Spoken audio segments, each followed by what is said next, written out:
They have traveled here from every corner of the world. A gathering of daring adventurers, testing their skills against the wilds of the Australian outback, the rainforest, and the Great Barrier Reef. For 10 non-stop days and nights, they must hike, mountain climb, paddle, ride, and race through some of the most captivating yet dangerous terrain in one of the last great wilderness areas on Earth.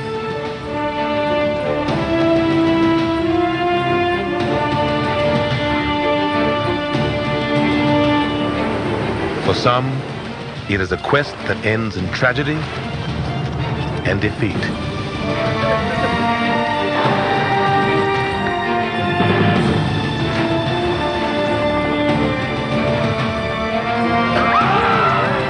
For a select few, it is the greatest triumph of their lives.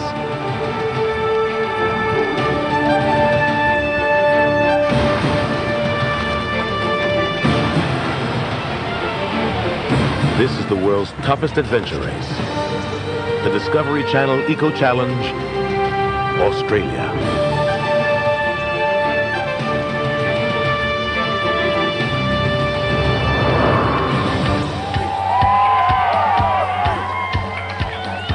It began just a few days ago. Nearly 200 of the world's finest adventure racers set out to push their way past the outer limits of human endurance. Beginning in the outback of tropical North Queensland, 48 co-ed teams from 16 different countries began the Eco Challenge on foot, trekking over treacherous fields of lava rock and spear grass. Moving through the night, the casualties began mounting almost immediately, with several competitors ultimately dropping out in the first 30 hours. Lava Rock 1, huh? Yeah, that's Eco Challenge 1.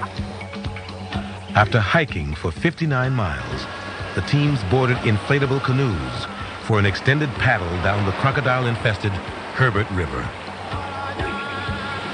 The next obstacle in their path was a slippery rappel down and swim across Herbert Falls.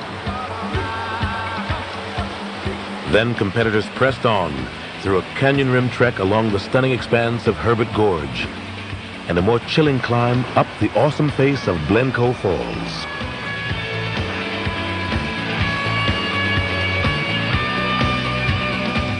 Teams then mounted bikes for a ride to the race midpoint, the Kirrama Base Camp, which the leading teams reached by the third day of the race.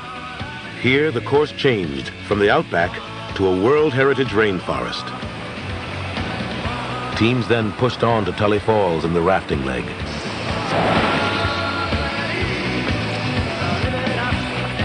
After a 70-mile horseback and bike ride through the rainforest, teams faced a 13-hour climb up and over Mount Bartle Frere, the highest point in Queensland.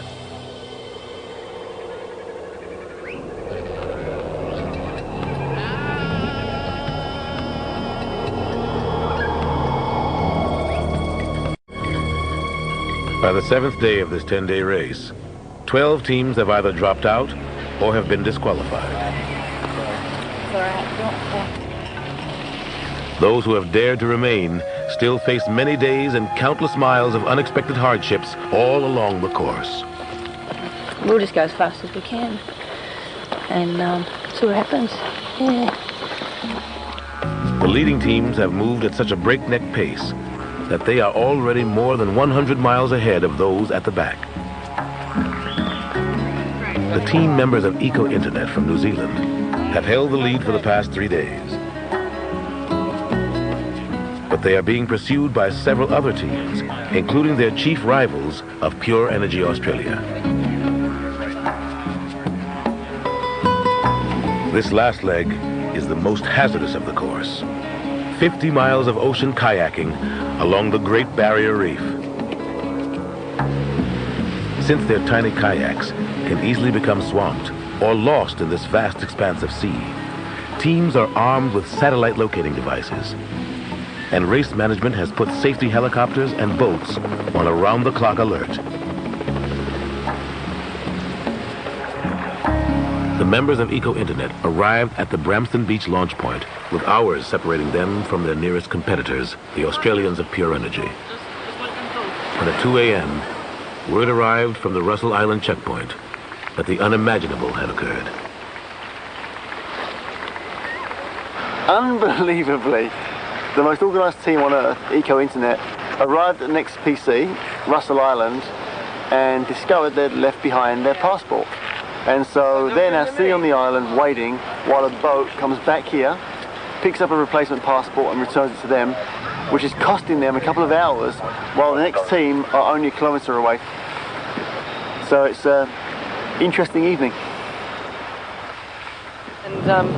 According to race rules, the team will have to wait at Russell Island until a new Eco Challenge passport can be delivered to them by boat. When we get back there, we'll just give them their passports and then they can get on their way. How long is it going to take you to get back out there?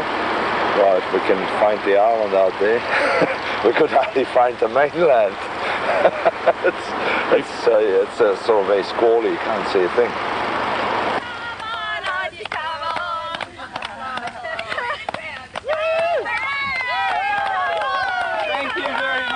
This time delay gives the members of Pure Energy Australia the break for which they've been waiting. There we go. Awesome. Right here, number 3. Oh, good. It sounds like there's some problems with passport and penalties and whatever, so we have a fighting chance of doing some damage to Eco Internet. Go down there and get a strap, Jane. Gladly do. Both John and Jane are world champion kayakers.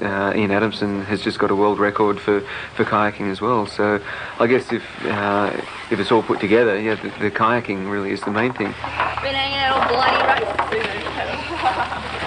How you going, guys? About ready to pack up?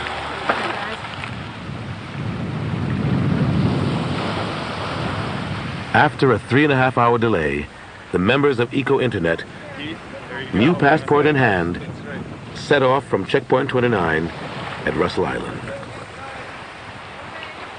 Thank you.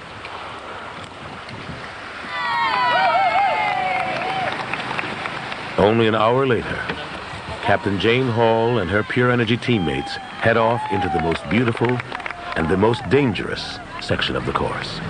I'm trained as a marine biologist, so I can look at the saltwater sections in particular. I love the area, but I know that it can whip up, for example, it can get dangerous.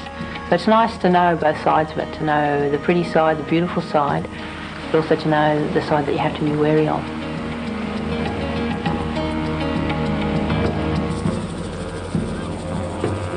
As dawn breaks over the Pacific Ocean, Eco Internet pushes forward, with the world champion kayakers of Pure Energy hot on their trail.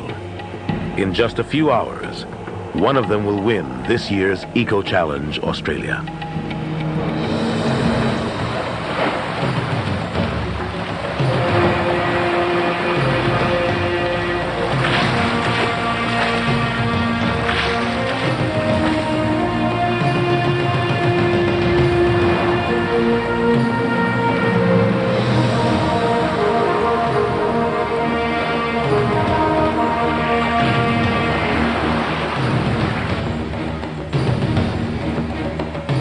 The largest living organism on Earth, the 2,900 reefs and 300 coral caves of Australia's Great Barrier Reef teem with exotic marine life, including 1,500 species of fish, 16 species of sea snakes, and 6 species of sea turtles.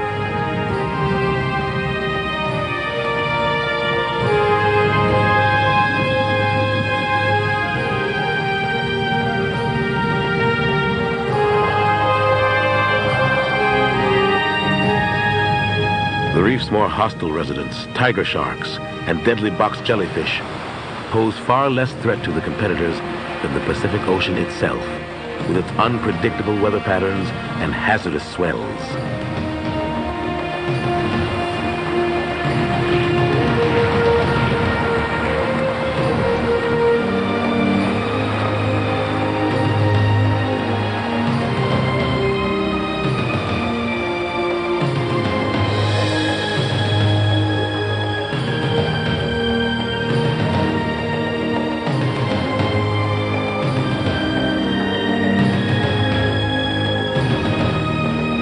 4 checkpoints and approximately 30 miles behind the leaders, the Santa Cruz Adventure Racers, Team SCAR, together with Team Red Wolf from the United States, prepare to climb Mount Bartle Frere. Red Wolf and us are kind of right on the bubble being in the top 10, and we opted to go together last night on a mountain bike, just kind of a reprieve. Yeah, we joined forces, now we're called Red Scar, and we're going to continue on and see where it goes.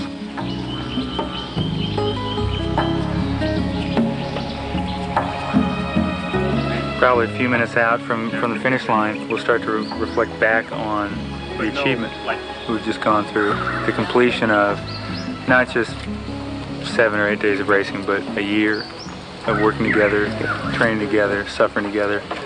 There's a real sadness, I think, that goes with that. The real joy of achievement, but real sadness in finishing up something that's been a real neat part of our lives.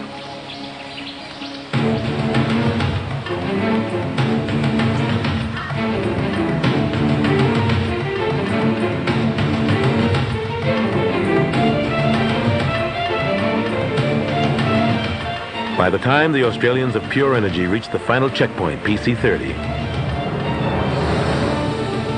they are still 2 hours behind New Zealand's Eco Internet. Getting close. I reckon 10 minutes. I bet you Charlie's sitting there in his pushchair right now, waiting. The members of Team Eco Internet power their way to the finish line at the resort city of Cairns.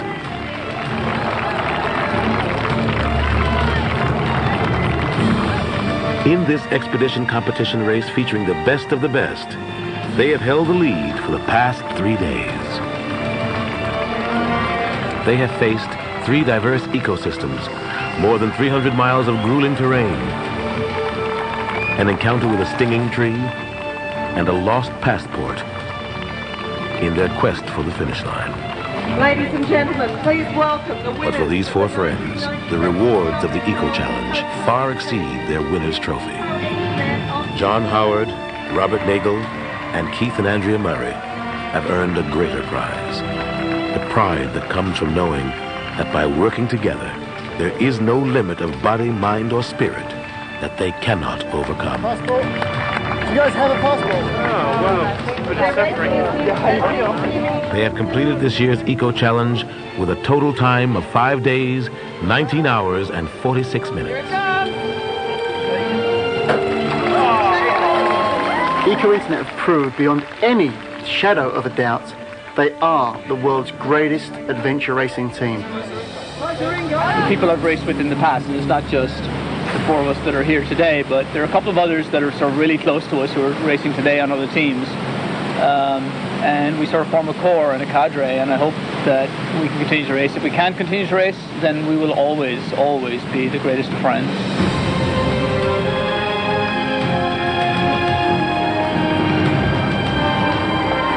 One hour and 40 minutes later, the members of Pure Energy Australia pull their exhausted bodies across the finish line.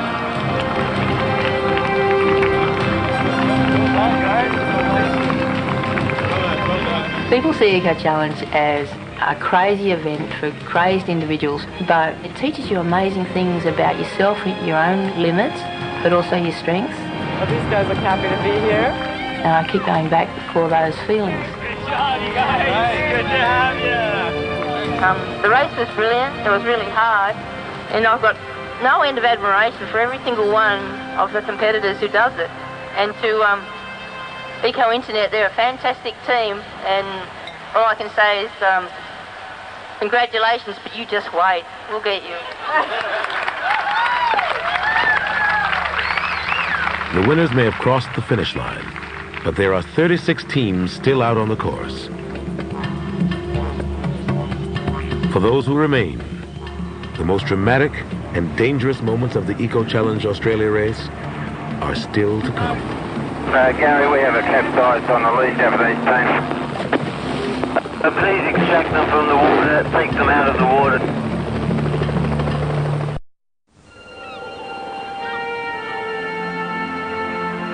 In the early afternoon on the 7th day of the race, Just after the winners have crossed the finish line, the members of Japan's Team East Wind receive some disheartening news. You can see that she has a large effusion, just a large amount of inflammation around her Achilles tendon and her Achilles and calcaneal bursa back in here. It's going to be very, very tough for her to walk, let alone walk uphill where she's going to have to use her Achilles tendon. Can we see you walk just up to there and back just to see what your foot looks like? Would you do that for us? Just walk over there. Just walk up to there and back. On your own, will that help you? She's just not bending her foot at all. And you've got to get her over the tallest mountain in this state, which rises up to 1,600 metres. And that's after doing 65 kilometres on a mountain bike. Honestly, I just don't think she's going to make it. Despite Naoko Hayama's serious and excruciating ankle injury, the teammates from East Wind make the brave decision to continue on. If he cannot walk, I can bring. You will carry her over the mountain if she can't walk. Yeah. Of course, I want to try it. If she cannot walk. Okay, I respect that. Yeah. Well, let's get her strapped up and see how she goes.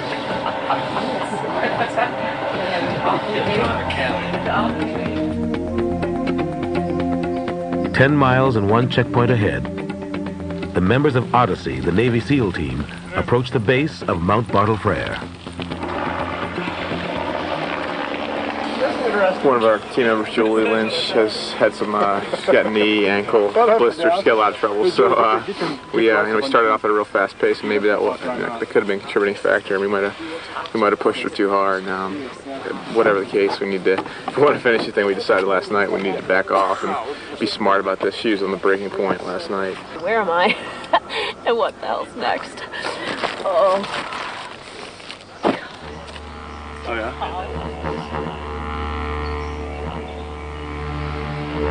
Night falls on this 7th day of the 10-day race.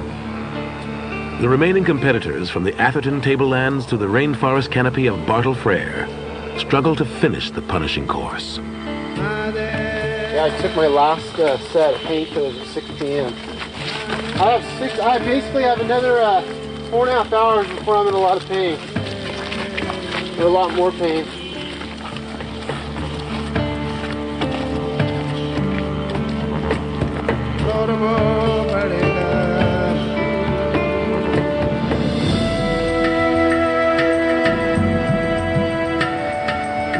Day 8 of the Eco Challenge race dawns clear and mild, but with strong winds beginning to stir the Pacific waters.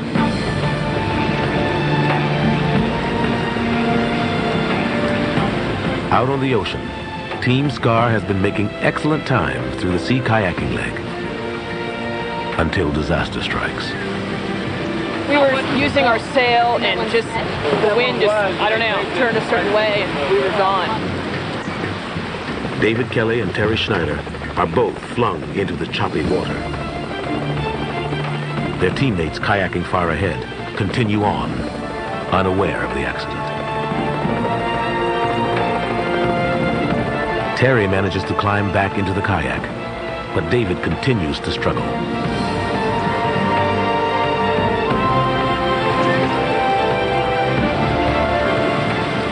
Open ocean kayaking is always dangerous.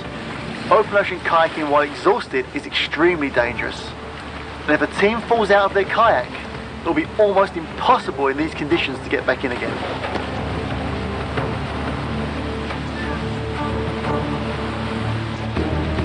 Finally, Jason Middleton and Greg Thomas become aware of their teammates' predicament and rush back to assist them.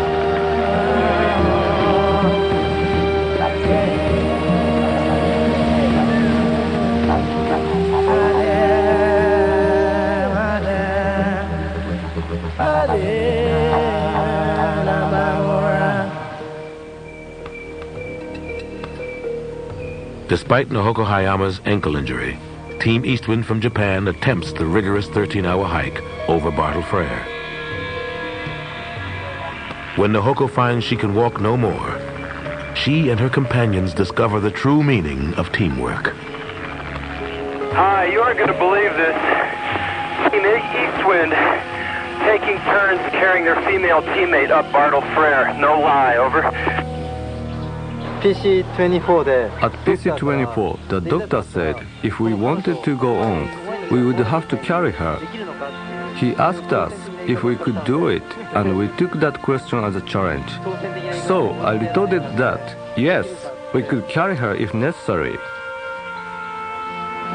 Our teammate Suzuki had experience in mountaineering, and he suggested the method of turning a pack inside out to help carry her on our backs. Once we practiced a bit, it became apparent that we would each have to carry her by our own individual strengths.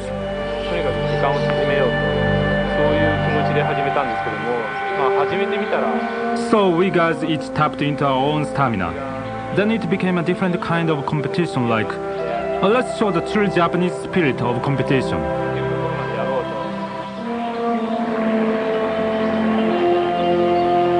They had been carrying her on their back for about 6 hours.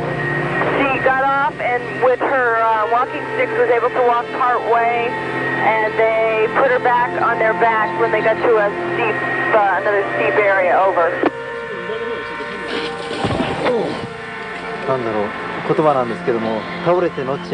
We have a proverb in Japanese that says, once you fall, you are closer to death, but not yet dead. So I think this was a test for us to never give up, even under the toughest of odds.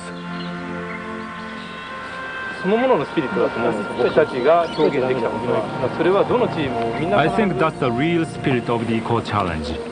That everyone has to come to terms with what the Eco Challenge gives them. This is not our team spirit, but the Eco Challenge spirit.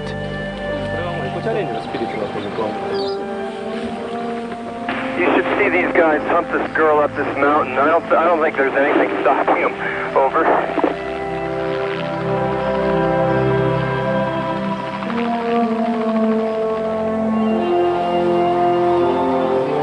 At the same time, Team Scar arrives at PC-30, the final checkpoint before the finish line. Oh my God! Oh my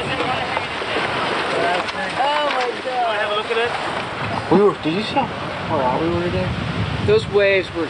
Jason, I was dumped, didn't put my pants. Oh my God! I was so. No, the dump didn't bother me. It was just the heat, the waves. I'm like, we're riding these waves, and I'm just going, oh my God, oh my God. It's need a little rest. It's starting to catch up. I've been doing a little bit of hallucinating and talking to myself out there on the kayaks, and that's when you know things are starting to kind of turn for the worst. Oh, no, it's just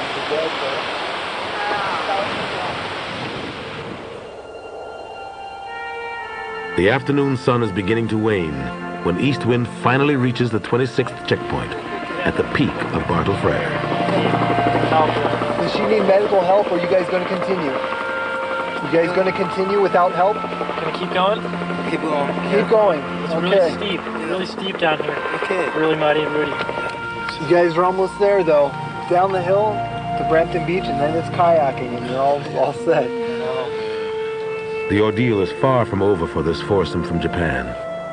They must now pick their way down the 3,000-foot mountain, then hike for another 13 miles before arriving at the Sea Kayak launch point on Brampton Beach. For them, and for the rest of the racers still on the course, the final ocean leg may prove to be their ultimate trial. Please extract them from the water, leave the kayaks, take them out of the water. Our capsized canoe is astern of me.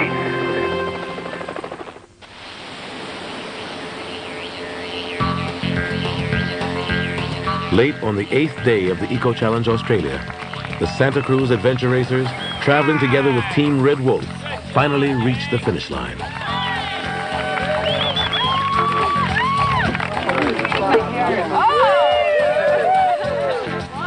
The members of SCAR fought to overcome injuries and team descent to finish in 11th place.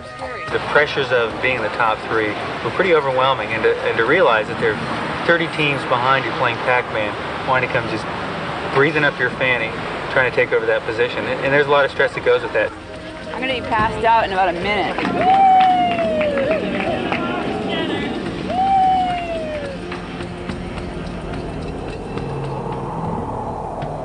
Early the next morning, the Navy SEALs of Team Odyssey finally make it to their home turf, the ocean. They prepare to leave Bramston Beach and head out for the sea kayaking leg of the race.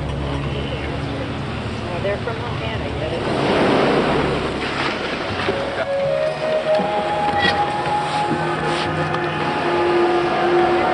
You got one solid bar on the bottom, one bar on top, and that pivots back and forth. So it's a toe action. Left foot forward, right foot forward, even. Lush, that is nectar. God, I love my job.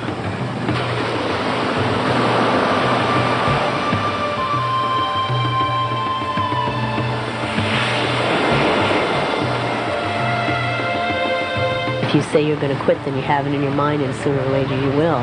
And so you need to just get it out of your head and be positive and just keep going forward. The last couple days, slowing down and getting further and further back has been because of my inability to go any faster than I've gone. And that's been really hard, knowing that.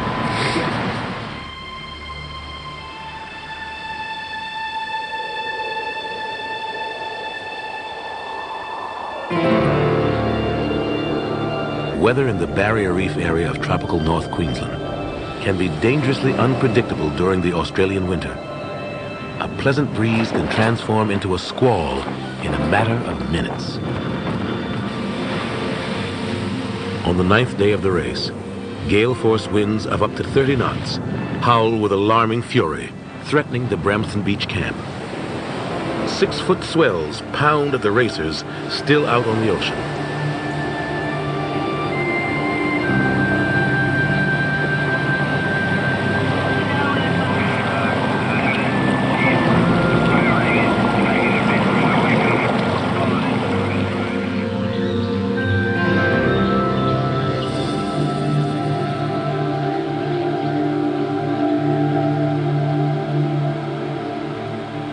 Having conquered Bartle Frere, the members of Team Eastwind continue their long, painful march to Bramston Beach.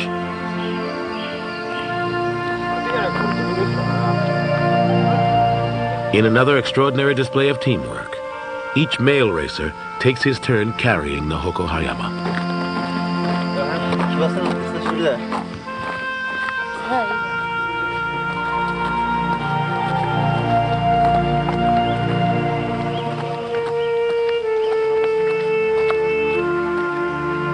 Team captain Masato Tanaka races ahead to catch a few minutes sleep before carrying her again.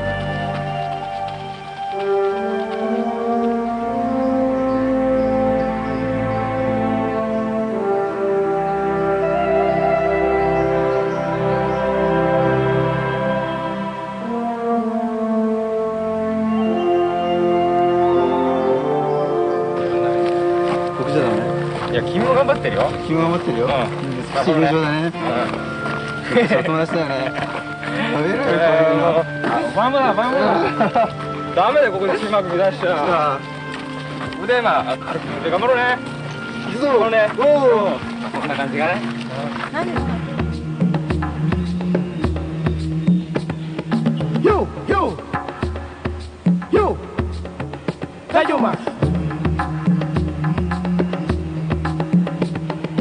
Yo, yo, Dayoma.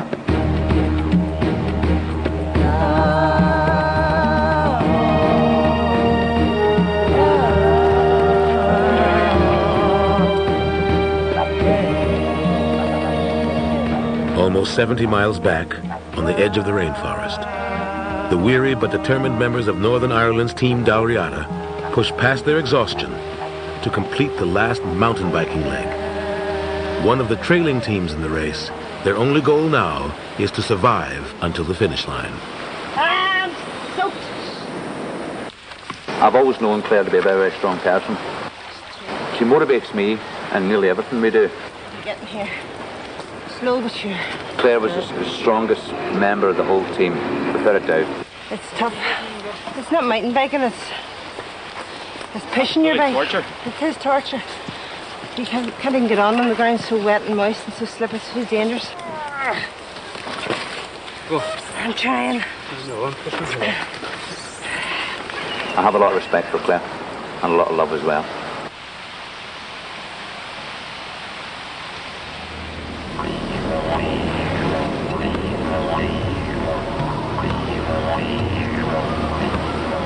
News of the first casualties of the storm and rough swells comes as a shock to race organizers. Headquarters, this is Team 23. Team 23, over. Team 23, this is HQ on 5, go ahead. HQ is 23, we got a kayak sinking out here.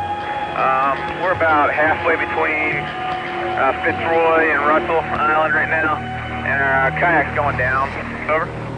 Are your two boats together? Are your teams traveling nearby each other, over? We're all together, we have all 4 people. One boat's halfway underwater, and we're holding, we have people in the water right now, and not a great situation. The newest victims to succumb to this year's Eco Challenge are the U.S. Navy SEALs. Ironically, the Navy's most elite divers have met their match in the unpredictable waters of the Pacific Ocean. 23, I'm sending a chopper over there. I'm sending chopper 3 over there with the medical staff right now. Due to the worsening storm, it would take more than a half hour for rescue boats to reach the SEALs. With Odyssey's kayak nearly underwater, Race Management dispatches a helicopter to prevent an emergency from becoming a disaster. Roger, we'll be taking one of you out at a time. We'll put our paramedic into the water. Understand, one at a time. Chopper 3 HQ. 3. Roger, if you determine that any of the members are bad enough medically wise, you can tack them to base Cairns base, over. Okay, stand by.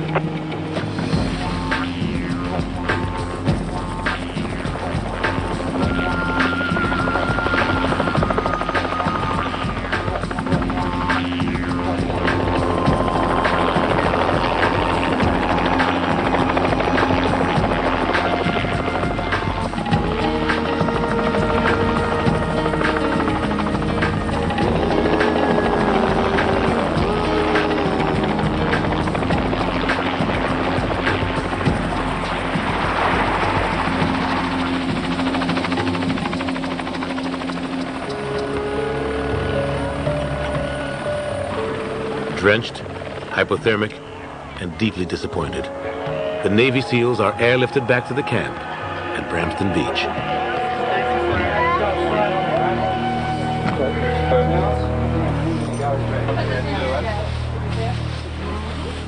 It was nice when we took off. Weather got like drastically worse through like really quick. It was like 3-foot swells, and it went to like 6-foot and 6 and 8 foot swells. We couldn't pump the water out fast enough for it coming in, and every time a swell hit us, we just took on more water. You could certainly freak out there, you know, in the water. It's cold and windy, and the boat completely sank. The spray skirts we had were like, you know, the Flintstones go kayaking, you know, I mean, they were like these useless spray skirts, and, you know, the swell would hit us and rip the whole thing off. Judging from the way the wind and the waves are right now, it wasn't their fault, I'm sure, just one of those things. It illustrates once more, though, that human beings are not more powerful than the land. You're just little tiny grains of sand in a desert when you try to control Mother Earth. At the same time, the members of East Wind finally limp into Bramston Beach to a hero's welcome. Team East Wind are the epitome of what Eco Challenge really stands for. Most people couldn't even walk over Mount Bartle Frere. For them to carry that woman over that entire mountain, it's incredible. I think she's been pushing herself too much. I understand.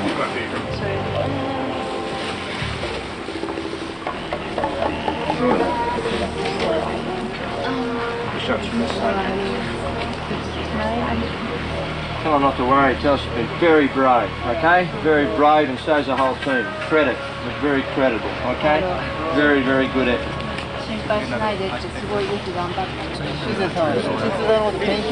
Race director Mark Burnett attempts to advise East Wind about the perils of the ocean leg. You now will finish because you have made it. You're only 10 or 12 hours from the finish line. My suggestion, if it was me, I would sleep, completely rest, eat, sleep, let her recover, and then begin in the morning, and you'll be there tomorrow night. And the cutoff is not till the next night. So you have plenty of time, and the worst thing for you would be a silly mistake in the next 12 hours. Did you understand? So you have to make a good decision. So you can think and talk as a team, but I'm just giving you my opinion. Okay, thank you very much. Because I would like to see you finish. Yeah. It's up to you. Okay. Today.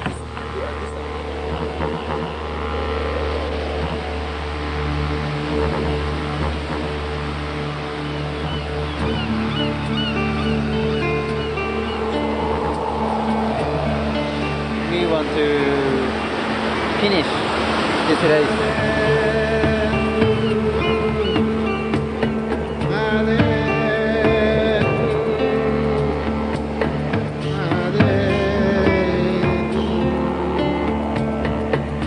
Night is falling by the time the rookies of Team Kilroy decide to launch into the ocean. They will now be attempting the 13-hour paddle in pitch dark. These newcomers have thus far successfully met every challenge of the land leg of the course. Increased risk at night, and you cannot rely on a rescue. I want that to be perfectly clear. Oh, that's cool. What's this band on their shoulder bit? Yeah. Run it, Troy! Big smile, man. Will they fare as well against the temperamental ocean?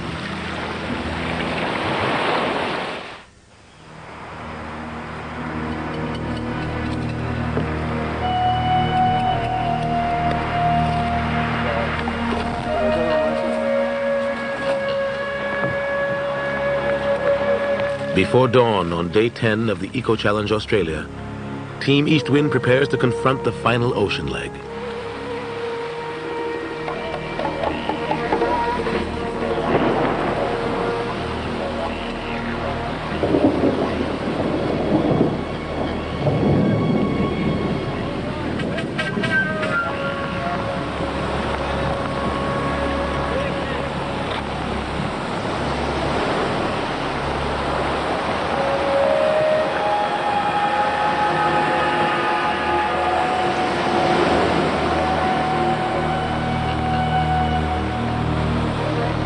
Dawn brings no break in the ocean's turbulence.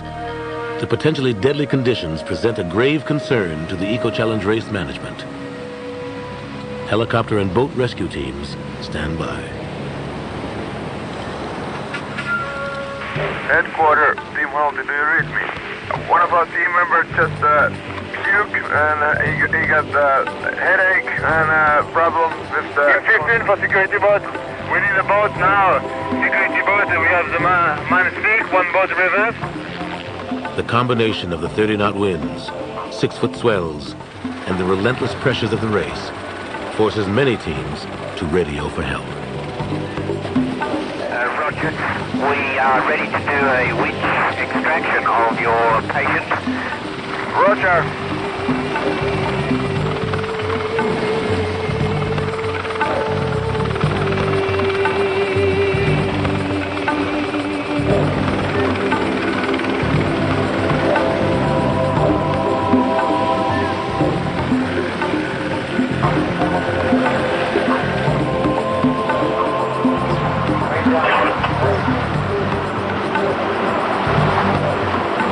The members of East Wind, who have little sea kayaking experience, flounder in the churning seas. Race management sends a rescue boat to follow along in case of emergency. Oh, man! You get water in the boat and it makes it unstable. You guys, I'm going to go over what you tell them to pump their bilges. Right? Over again.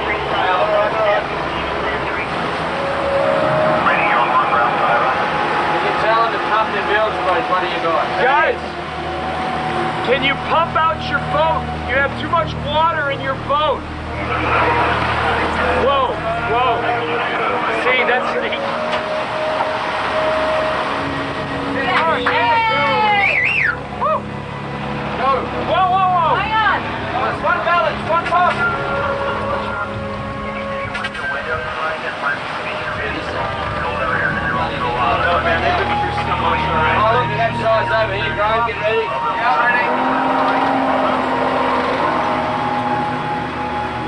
Okay, 28, this is Southwind, over. Here's Southwind, coming, over. They have capsized again, over. They need assistance. Go, Brian. We've got one of the kayaks visual, he's upright. The other one that's capsized is back with the mono hull, and they're currently being assisted.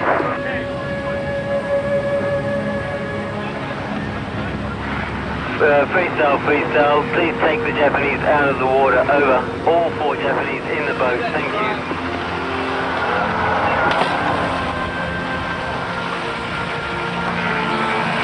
She's got a very bad leg. She can't walk. Only hours from realizing their dream of becoming the first Japanese team to complete an eco-challenge, the members of East Wind are pulled from the race. It is a crushing blow to the teammates who have struggled so long and so hard to reach the finish line.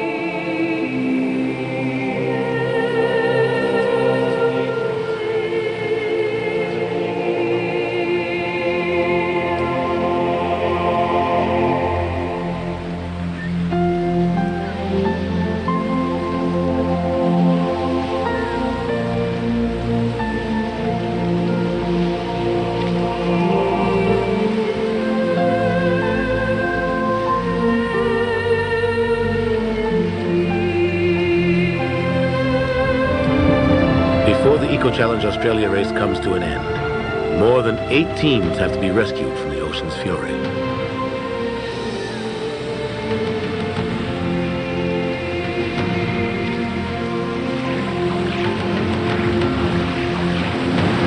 When it appears that the star-crossed members from Team Dalriada will suffer the same fate, race director Mark Burnett steps in.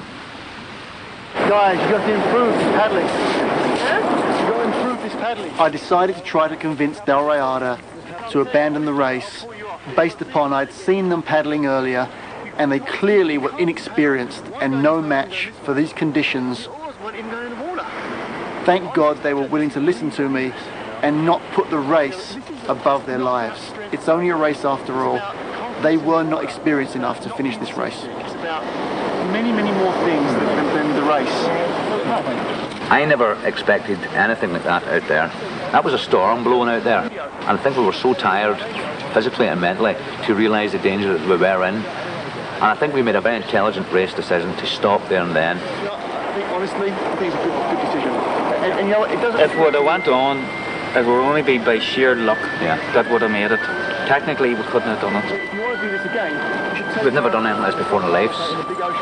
And when you plan so hard to get something right, and then all of a sudden it doesn't work for you, it's very, very disappointing.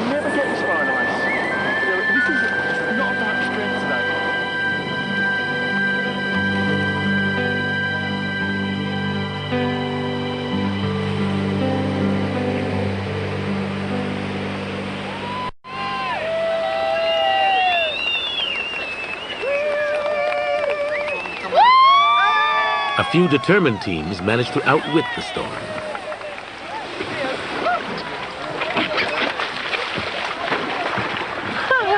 My legs work. Succeeding where some of the world's best adventure racers have failed, the members of USA's Team Kilroy finally make it to the finish line just before midnight on day 10 of the race. Linda!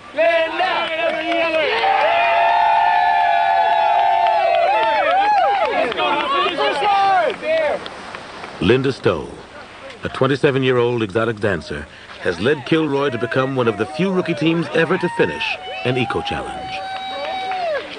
The whole experience was totally overwhelming and exciting. I loved it. It's definitely a dream and goal fulfilled, a long-term dream, and I'm just happy, very happy, fulfilled, you could say. Thank you. Team Kilroy wearily joins the 29 teams who successfully completed this year's Eco-Challenge. For many of these racers, it has been the journey of a lifetime.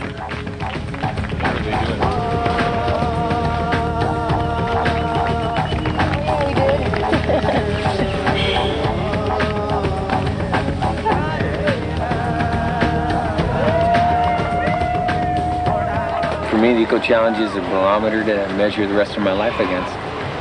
Different things that you do now. You know, you're going to measure it against this, because physically is the most taxing thing I've ever done, and mentally, you know, the amount of faith you put in other people, and the trust that you've got to give to other people. So that's just going to be a measuring stick for the future.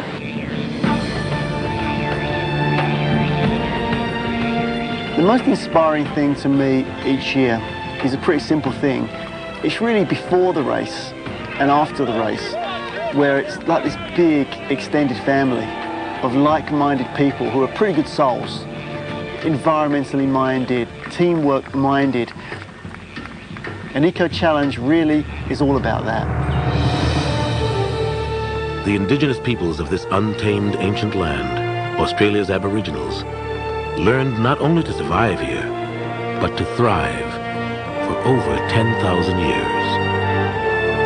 They drew upon the strength of their own close-knit groups, while cherishing the wisdom that the earth itself is family, and that all of its wonders, both living and inert, are interdependent and therefore worthy of respect. During the past 10 days, Eco Challenge racers have glimpsed the essence of this timeless truth. While there can be no competition against the power of the land, once man relinquishes his ego and puts his trust in others, his body, mind, and spirit become capable of accomplishing the impossible. From those rejoicing at the finish to those anguished in defeat, all competitors have taken their first steps toward releasing the superhuman magic buried deep within their souls.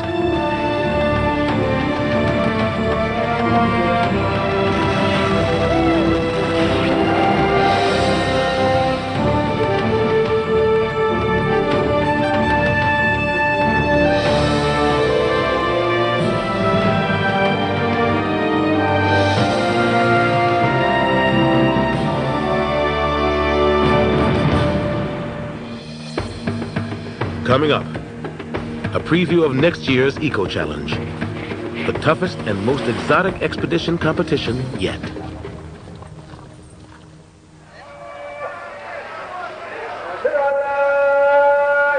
In a place where the past still haunts the present. In a land that confounds expectations. In a country where the strength of its people is forged in the kiln of burnishing desert heat and ferocious Scirocco wind. Here, in the magical but unpredictable terrain of Morocco, competitors will confront the most physically intense event in the history of adventure racing, the Discovery Channel Eco Challenge, Morocco.